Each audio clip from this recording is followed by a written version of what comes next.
Well, hello, ALSN members and conference attendees. I'd like to welcome you all to the ALSN conference this year in Cleveland. My name is Rose Sherman, and I'm just sorry I really can't be with you there in person, but I was asked to give you a few thoughts as I think about the conference and as I think about the future of nursing leadership. My own journey, it's hard to believe right now that ALSN is in its 52nd year and counting. My own journey with ALSN began about 15 years ago when I was on faculty at Florida Atlantic University, and one of my colleagues, Beth Brooks, and I were at a conference one day, and she told me about CGEN, which of course is the predecessor to ALSN. And I went home and I immediately joined and went to my first conference, and I really couldn't be more thrilled. And here's what I found when I joined ALSN and when I went to my first conference. And I'm hoping that many of you may have the same experience. I felt like I had, first of all, found my tribe. I had spent 25 years in practice, went on faculty at a college of nursing, where honestly most of the faculty were nurse practitioners. And it can be very lonely teaching nursing administration. So to go to a conference where all the colleagues were teaching nursing administration or in practice was really very refreshing. The other thing that I thought about was as I was teaching in the curriculum and developing curriculum, the AONE competencies and ANA standards and competencies for nursing administration practice were really all we had out there to guide the curriculum. There really were no guidelines for nursing administration curriculum until CGEN and later ALSN really formally made some recommendations. I also really loved that the organization brought together both nursing educators and practicing leaders. I think you don't see that much in conferences, but it's so critically important for that sharing of information back and forth. And finally, I met some colleagues at ALSN conferences who have become lifelong friends and mentors to me, such as Dr. Maria Shirey, Dr. Nora Warchowski, Dr. Pat Yoder-Weiss, Linda Del Joseph, so many more people that helped me along the way. When I was a faculty member, they helped me with my promotion and tenure. They acted as guides and mentors. We worked together on curriculum, wrote articles with them.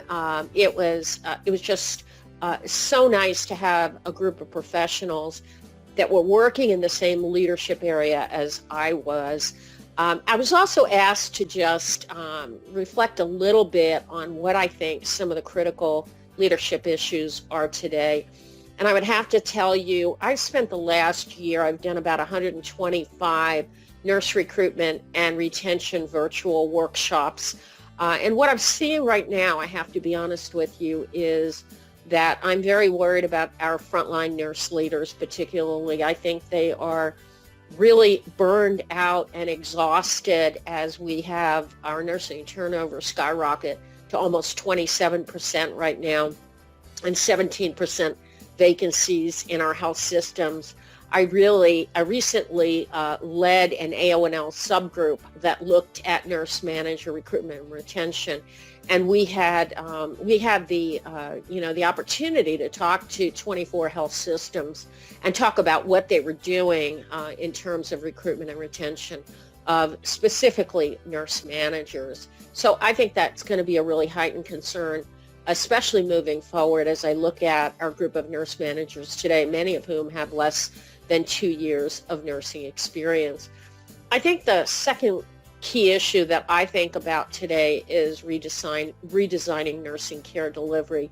This is going to be very challenging, I have to say, but we are going to be short anywhere, depending on the data that you're looking at, between 200,000 and 1 million nurses, and I think it's going to especially hit our acute care environments very hard. It's going to be impossible to deliver primary care outside of perhaps some specialty areas.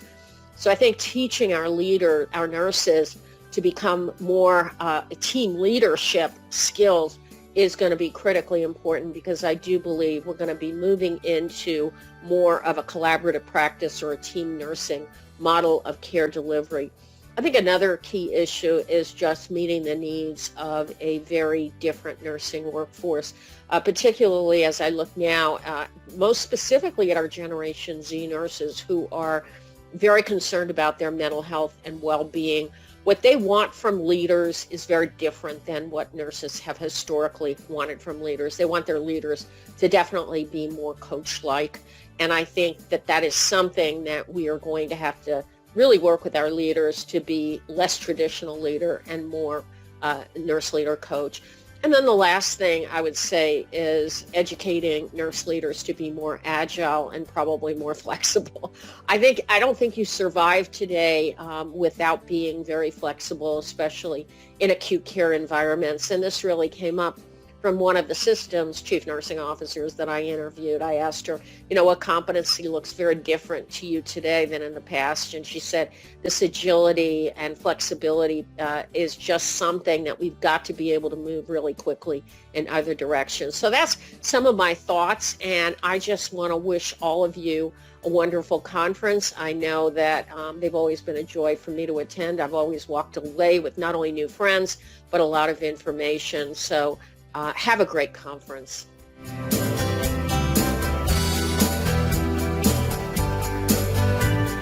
Hi, I'm Betsy Frank, and I have been a member of ALSN since approximately 1985.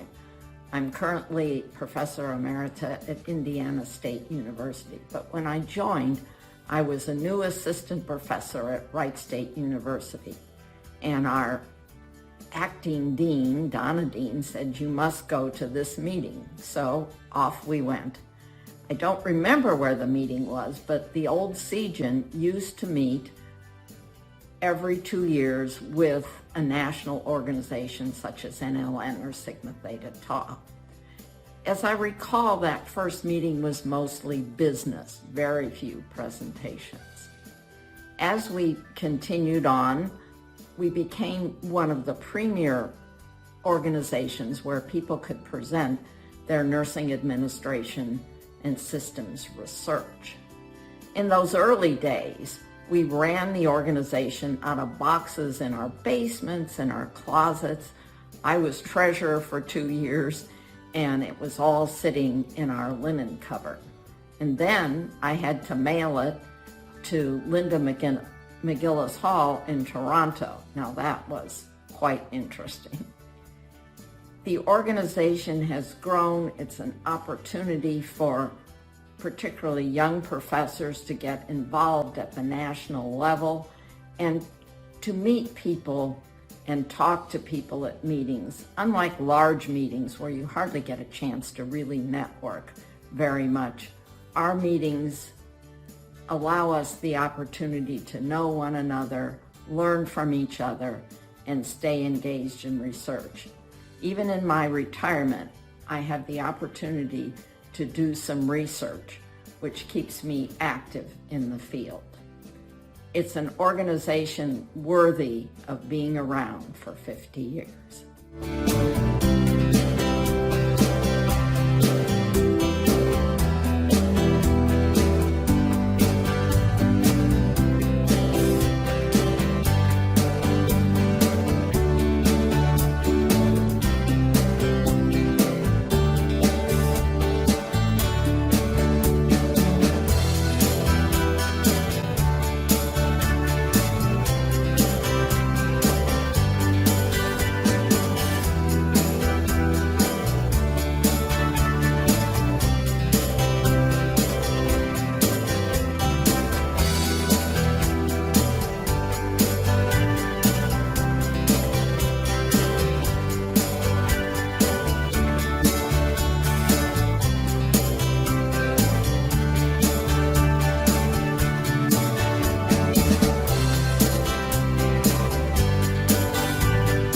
I joined ALSN in 2013. Believe it or not, I was in my PhD program and stumbled across the former name of CGEN in some journal. I don't remember exactly which one at this point, and it called out CGEN, and it was talking about this article. And I thought, wait a minute, and I started exploring what CGEN was about, and it was really involved all the things as a leadership doctoral student that I would need and hope to find. So I joined, and about 6 weeks later, I attended my first INARC meeting in Baltimore.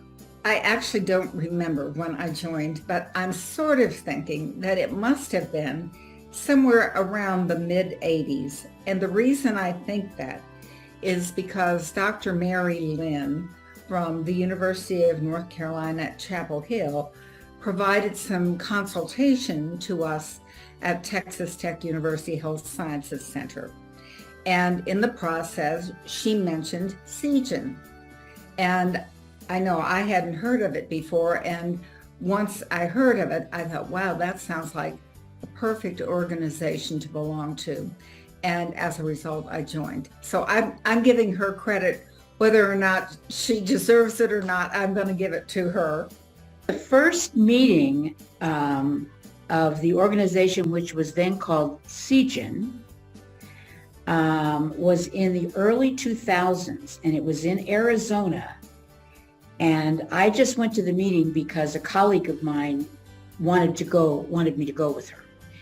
And so, and actually that was Sharon Pappas. The person that I heard was Heather Lassinger. Now Heather was Canadian and from Quebec, and most all of the leadership research came out of Heather's shop. I mean, most of the people that you see now who are doing leadership research in Canada are graduates of Heather's program. She was absolutely incredible. She talked about, that first time, she talked about frontline leaders and the research she was doing with frontline leaders. And of course, my interest is in frontline leaders because I think it's the toughest job in the hospital. And I was thrilled to hear what she had to say. And I thought if this group could encourage Canadians to come and speak, and she brought her students. I loved it. I thought maybe this was a pretty good group and I should be a part of that group. And so I then joined the group. And then eventually what happened was that the Colorado Center for Nursing Excellence, where I was the president and CEO, we sponsored a couple of the Seagen annual meetings, which were called INARC, the INARC meetings. Okay, so we sponsored those, and we just had a great time, and it was a wonderful experience. I joined ALSN, and at the time it was Seagen in 2011. It seems like a lifetime ago. And what inspired me to join, I wish I had some amazing story, but actually it was our promotion and tenure criteria. I needed to be involved at the national level in a professional organization. And at the time, Dr. Pat Yoder-Wise, many of you know her, she was my mentor. And I said, how can I do this? What can I do? And she said, oh, I have the perfect organization for you. And so she told me about Seagen, now ALSN. And oh my gosh, I was totally blown away by their mission, their work, the people involved. And so it was just perfect that Dr. Yoder-Wise pointed me in that direction. And it actually did help me meet my promotion and tenure criteria. So, but that's really the smallest part of my whole involvement in Seagen. That was an advantage, but certainly not the most critical part of what I got out of it. I joined ALSN when it was still Seagen. And as far as being inspired, I was in the DNP program at Texas Tech, and Dr. Patricia Yoder-Wise was my faculty advisor, and she mentioned something about I should really attend a Seagen meeting, and I'm like, what is Seagen?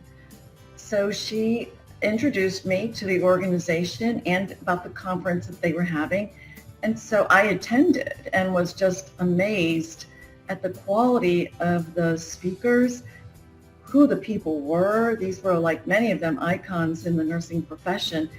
And with it being a smaller setting, you could talk to people, and it was fascinating to be able to get, answers to things that you may never have gotten answers to if you happen to not be in that particular setting, and I was amazed with it. And so that's how I got started, and it was very impressive to be a member of the organization. I'm Dr. Joy Parchment, and I joined ALSN when it was actually called CGEN. And I joined it about 2014, around about a year before I completed my doctoral education. I was inspired by my department chair, Dr. Diane Andrews, and she suggested that it would be a great place for me to be able to learn and enjoy some academic and intellectual stimulation, I guess is the word. And so she suggested it would be a great place for me to share my research and to then have more networking and collaboration and connections with individuals who did leadership science.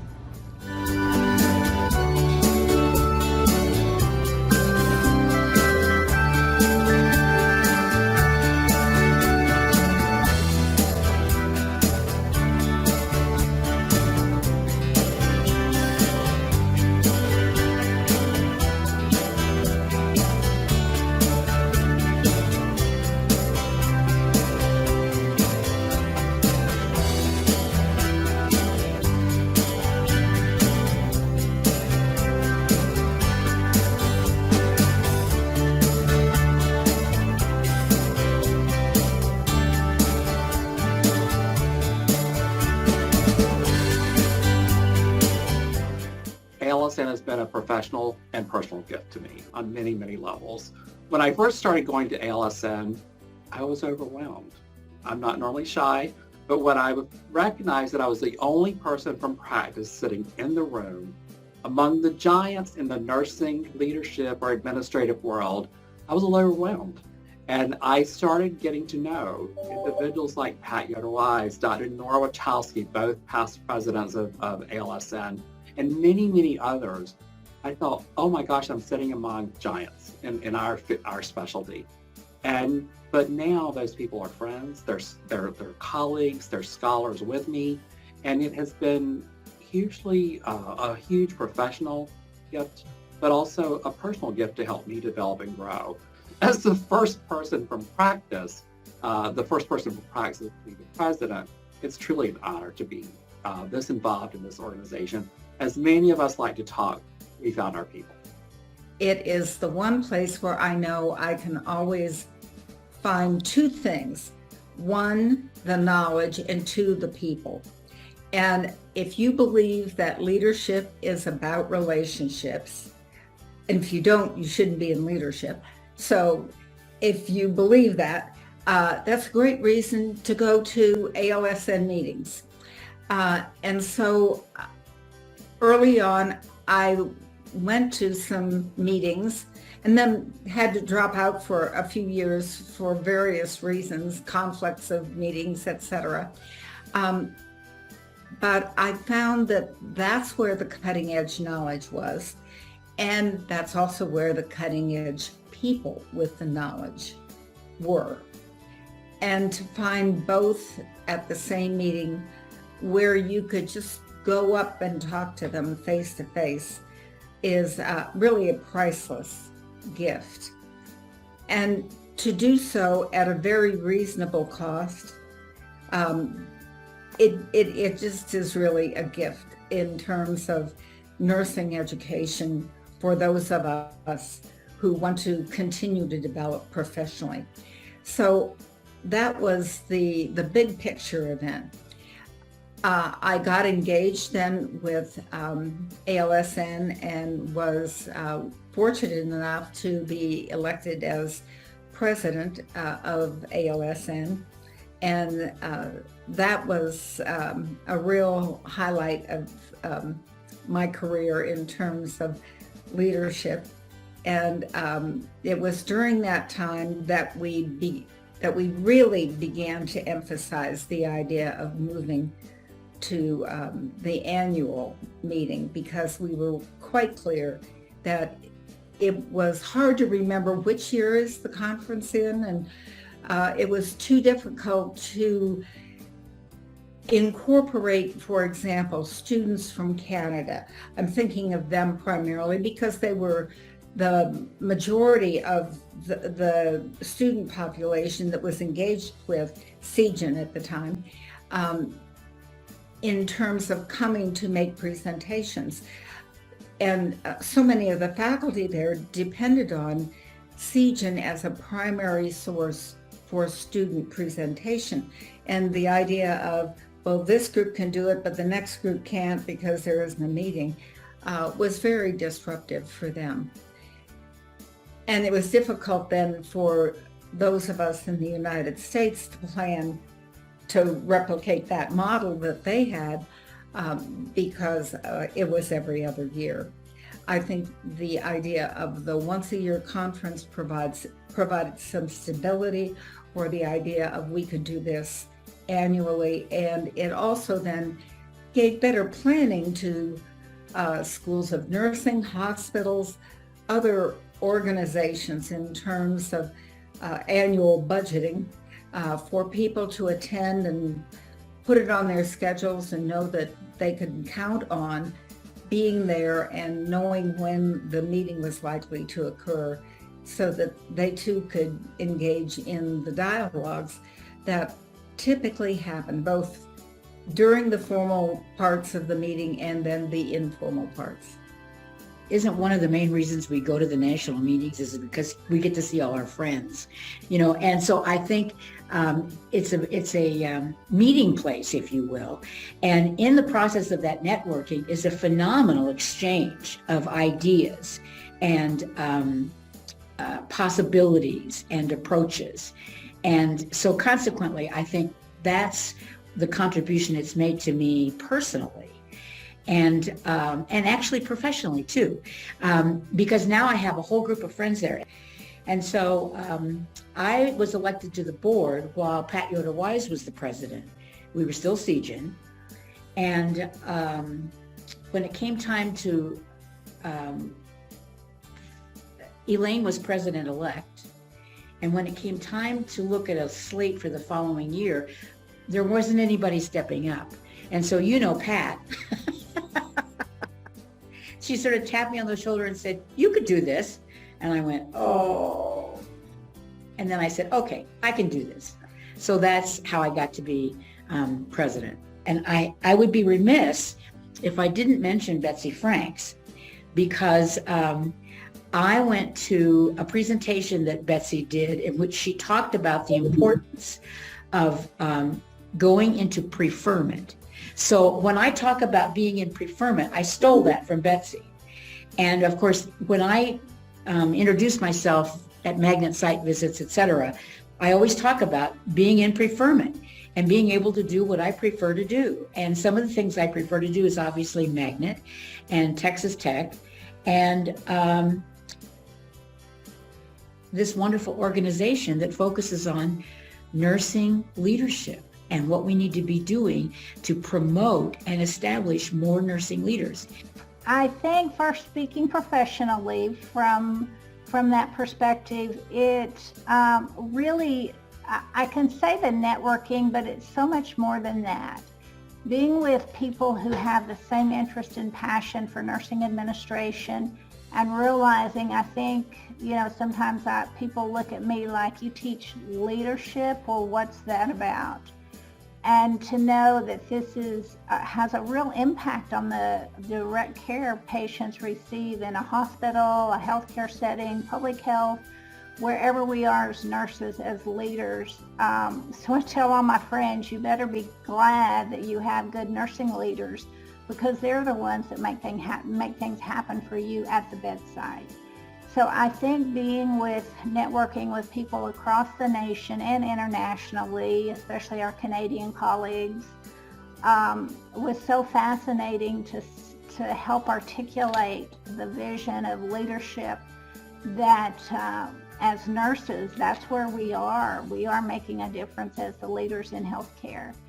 And so it was wonderful to be with this amazing group of nurses who all share the same value of how do we expand and develop more good leaders, how do we contribute to the literature on leadership. So I had the opportunity to have several publications in Jonah because of being a member of ALSN.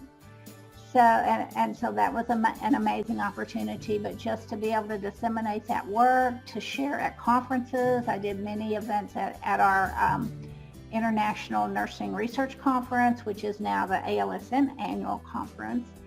So, I mean, I could just go on and on about those opportunities to really have a very small part in developing nursing leadership, the research agenda, and just how we articulate the importance of leadership for all nurses, even brand new nurses. So I write a textbook. I'm co-author and editor of a Issues and Trends textbook, and we do leadership and management in that book.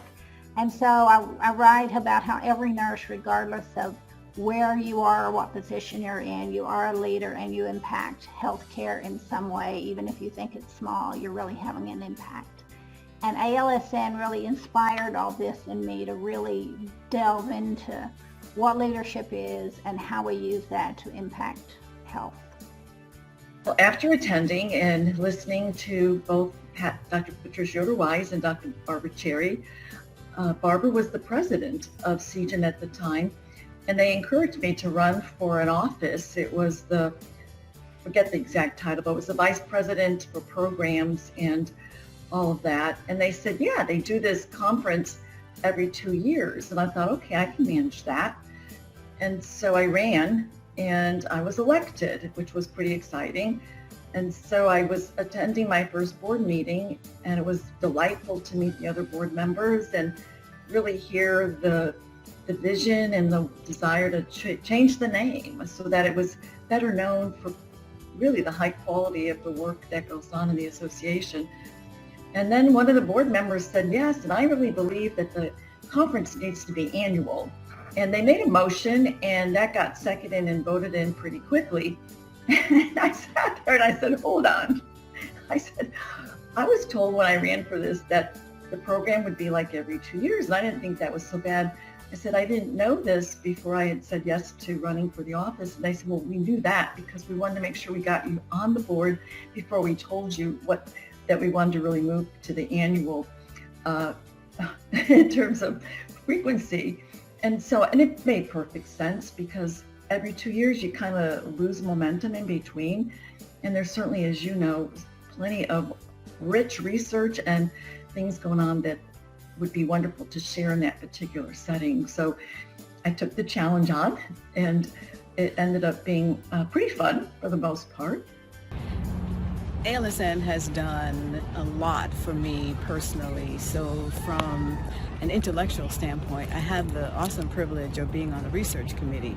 And with that stimulation, I have learned so much about leadership science and been able to identify what would be pertinent to be able to have some additional research done. And the collegiality on that committee is just simply amazing. That team is just awesome, awesome. So personally, I have learned a lot from that team. And professionally and personally, I've been able to grow more as a researcher. I've been able to understand specific nuances related to leadership science and the impact of leadership science on not just our practice, but even outside of our practice.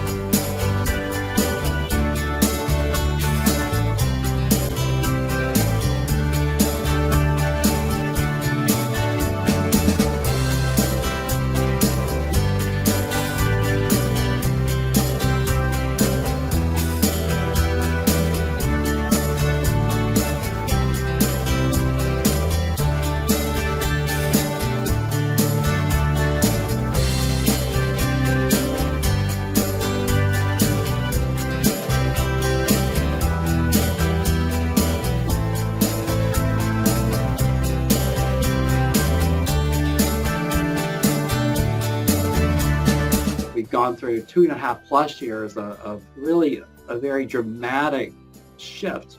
And as many of us have spoke in ALSN, but also in my professional role, and then also with colleagues across the country, we have to lead differently.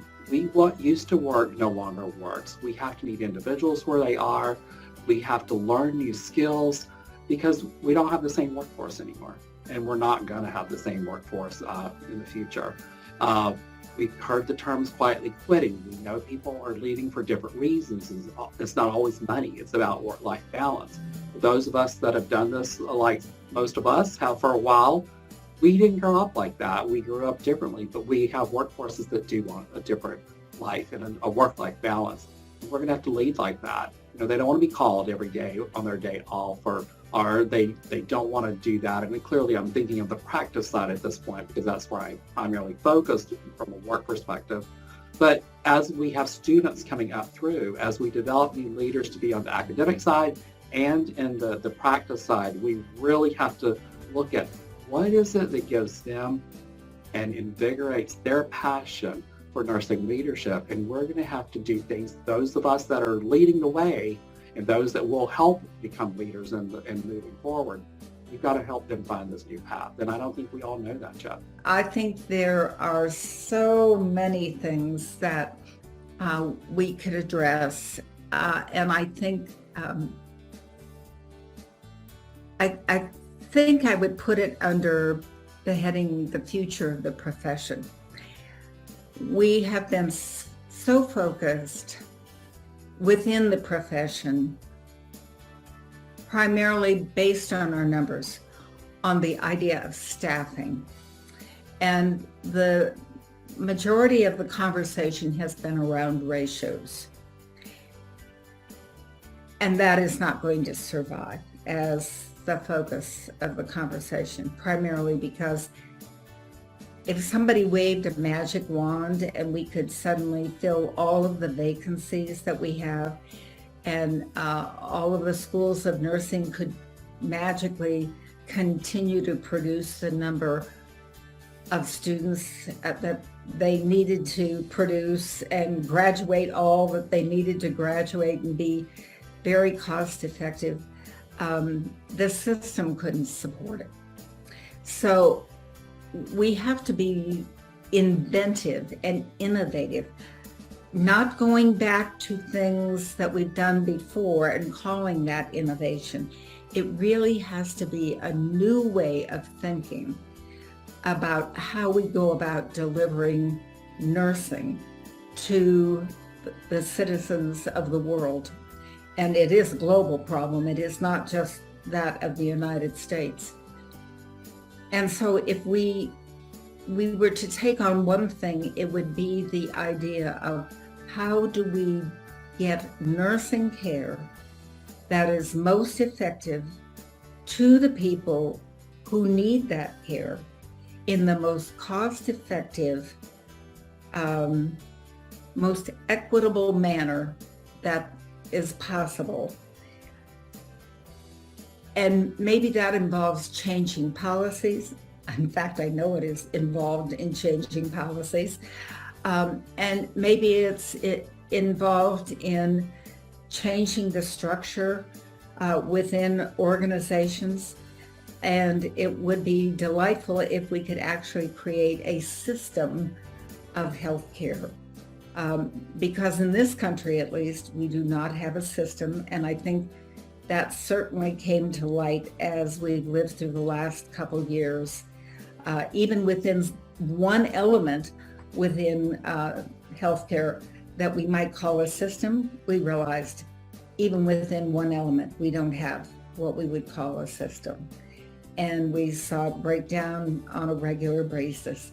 This is an opportunity for us to do something very inventive, both for nursing and for the people we serve, and for our allied colleagues, physicians, allied health people. We have great opportunity, and nursing can take that on and make a difference. I've given this some thought, and I'm very clear. We don't have enough professional development for those nurses going into leadership positions. And that's true in service, and it's even more true in education.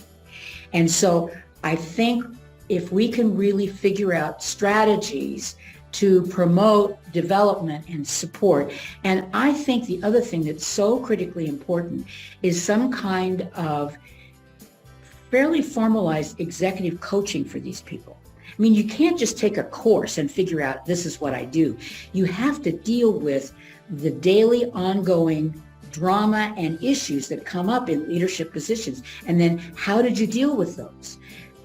Did you think you were successful? If not, what didn't work and what did work? I mean, if you have somebody to bounce those ideas off of, I think it works much better in terms of your own personal growth and development.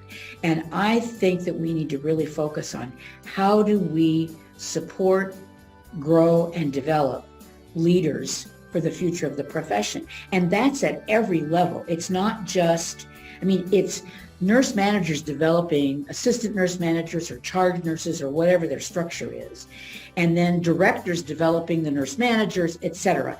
I think that's true it's even more true in education. My experience of education, for example, is that it's chair of committees kind of circles, and it's your turn, whether you want the job or whether you're prepared for the job or not. And so I think we need to really focus also on how do we develop really effective leaders for academia. And I think we've really fallen down in terms of that.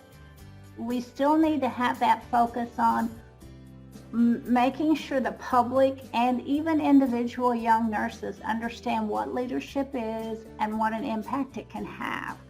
I think it's got to go back to good curriculum we still need work on developing standards for the curriculum for master's and doctoral education for leadership, and even at the baccalaureate level.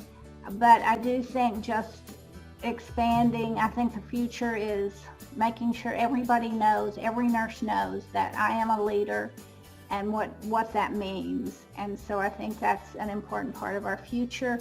And also not to make sure we're meeting the needs of all of our practice partners in education, that education and practice are working together so that they understand clearly, that we understand in education clearly what practice needs from our nursing leaders, so that we can help develop those leaders through education. I think looking at what are the key competencies that leaders are going to need to have to lead in our new normal, whatever that's going to be. And are there competencies that we currently are missing? And I know that AONL is working on the competencies for managers, directors, nurse execs.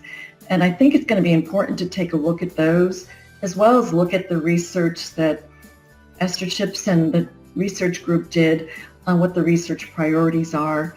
And I don't think it would hurt for us to also look at other industries to see what they are also saying are key competencies that executives and other leaders are going to need to have as we go forward in a much more uncertain, volatile, highly technical, crazy world. And so I think keeping up with that so that we can be sure that we've got people prepared at all levels in nursing is going to be critical. I have a very strong bias, which is that nurses are leaders at all levels. And I think that's why it's so hard for our new graduates to transition out of school. It's not just being a really good clinical person, but you have to have good leadership skills right out of school, because you deal with conflict, communication issues. How do you handle somebody bullying you? All of those are leadership capabilities as well. So I think keeping up and being futuristic in our thinking is going to be critical. There's so much for us to focus on with nursing leadership, our science, and what we need to do for the future of nursing. We already know that our profession, it continues to struggle. And we struggle specifically because of the pandemic, but I think also before the pandemic. So what do we need to focus on? There is so much, but right now I would say looking at it from what is going to increase the well-being of our nurses? What is it that is going to enhance the workforce so that we can have sustainability? What are the staffing models that we need to be able to drive the practice? And of course, there's quality. So what are those outcomes that we need to continually measure? And how does DEI, diversity, equity, and inclusion, actually impact our entire profession? So there's so much for us to do, and I can't wait for us to be able to drive the science that is going to impact the future of nursing. My name is Dr. Laura Caramonica, and I joined ALSN, then called CGEN, after attending several of their conferences and was impressed with the quality of their offerings and the fact that the focus was on research and best practices on leadership and management education for graduate nursing students. At the time, I held an adjunct faculty member position and was teaching graduate nursing students seeking an MSN in nursing leadership. Like many others, being a member of ALSN and attending their conferences, I had the opportunity to meet, talk, and learn from many of the authors whose publications on leadership science I have read throughout my career. In recent years, I've had the additional opportunity to collaborate on a number of scholarly projects and publications with many ALSN members. The level of support and collaboration extended to everyone in this association, whether you're a graduate student or hold a position in academia or service, is truly amazing. One of the most critical things nursing leaders should focus on for the future is continuing to put forth the value of what nursing brings to the healthcare environment, while also ensuring that the practice environment is truly collaborative, respectful, and healthy. I commend the nurse leaders at all levels of the organization and in all sectors of healthcare for their fortitude and steadfastness to deliver patient care and services against all odds during our recent pandemic. I hope they realize how commendable their acts of leadership courage were, that they made a difference and will continue to do so. We have to help people figure out who they are, why they do what they do. These are not easy roles, regardless if we're on the practice or the academic side. They're not easy roles. And we have to help people find that energy, what invigorates them to step into these roles. But we have to also give them the skills to help them develop their own talent. We have to show them the path. We can't do what many did to us, for those of us that have done this a long time. We can't say, here's the keys, here's your pager, here's your whatever, there's your office, and leave them. You can't do that. I mean, many of us went through that, myself included, and now we're fighting and advocating for that we don't do that to those behind us, because it's really part of that the term I hate the most in our profession is eating your young. I don't understand that term, but I clearly have witnessed it. And so we, moving forward, can't do that to those newer leaders that are coming in behind us. So I think as an organization, we have to help them find that passion and that path forward as they become nursing leaders. We should each go out and find one of our colleagues and make sure that they're a member of ALSN, because if all of us who believe in leadership and believe that there's a science behind it and believe that we could make a difference in what we teach, in what we learn, in how we implement what is based in science. Wow, if we all belong to ALSN, think what a difference we could make.